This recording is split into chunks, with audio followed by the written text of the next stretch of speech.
Hello again, and today we're going to cover something we haven't talked about before on the Daily Dose here on the PD Howler channel on YouTube, and that is some settings that are in the particle modeler, and I'm going to go into that right now. It's under Filter and Animated, and way down at the bottom, Particle Modeler. And it's going to ask me if I want to create an animation, and I'm just going to hit yes. Default is fine for now. One thing when you're creating cloud-like phenomenon, you want to keep in mind is that you want to make it interesting. You don't want it just to be a big blobby mess of homogeneous blobs. You want it to have some variety, and we're going to do that now using the airbrush tool. We're going to go ahead and start. This is the top panel. Here's the top view, and then we have the left view and the front view.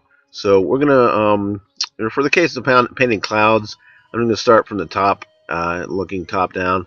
If we were doing some other kind of object, we might want to model from the left or the front. But for the clouds, I think top down would be fine. And as you already know, painting with the airbrush tool gives us these little blobby type things here. We can actually preview them. Just click on this Get Ready to Render button, and that'll give us a rendered preview, or set it up for a rendered preview. Once you've done that, you got a real-time preview that you can zoom around in, and or orbit around in, anyways, and look at. One thing you notice though is all these blobs are pretty much the same, and that's not really appealing at all. So what we want to do is mix that up a bit, and to do that, we've got a size, minimum, and maximum setting. That'll be a random value between the minimum and maximum value.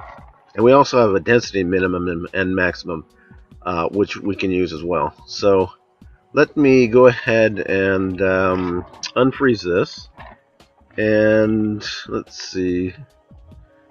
Actually, I'll just click New and start over. Or maybe just delete it since I've got it selected. That's fine.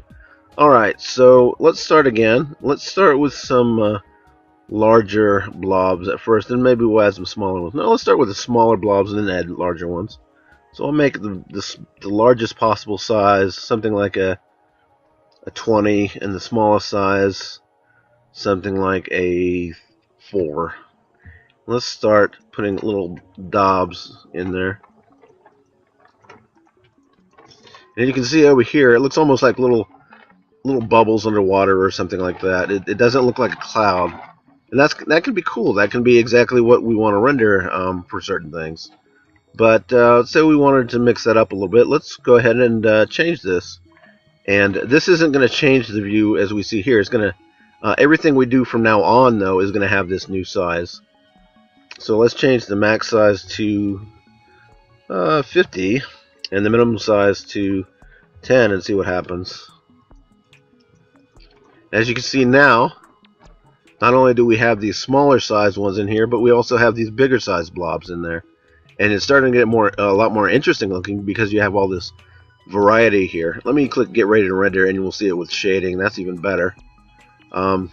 Looks like, well, it's just a lot more interesting. So let's even go further. Let's this time make really big blobs. Let's say 100 and 40 as the minimum. But those are going to be really big and blobby looking. So we actually want to decrease the density on this. Let's say to 0.1, and the maximum or the minimum density to 0.001. Yeah, that's a little bit low. Let's 0.004 and see what happens. And I'm just going to add a few of these here. In fact, I might want to make the size of my airbrush bigger. But look how big and smoky looking these are now. I'm going to make this airbrush a lot bigger, so these are more spaced out.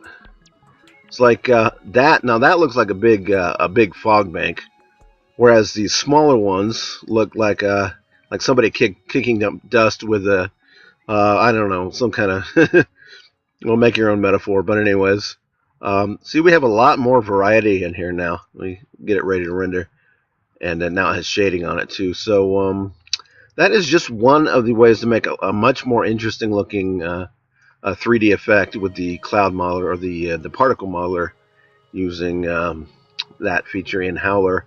So hope this has been informative. Thanks again for watching. Be sure to join us every day on the PD Howler channel on YouTube for your place for tutorials, not only of our own product Howler, but also Carrara and Blender and all kinds of other things coming soon. So thanks again, and ta-ta for now.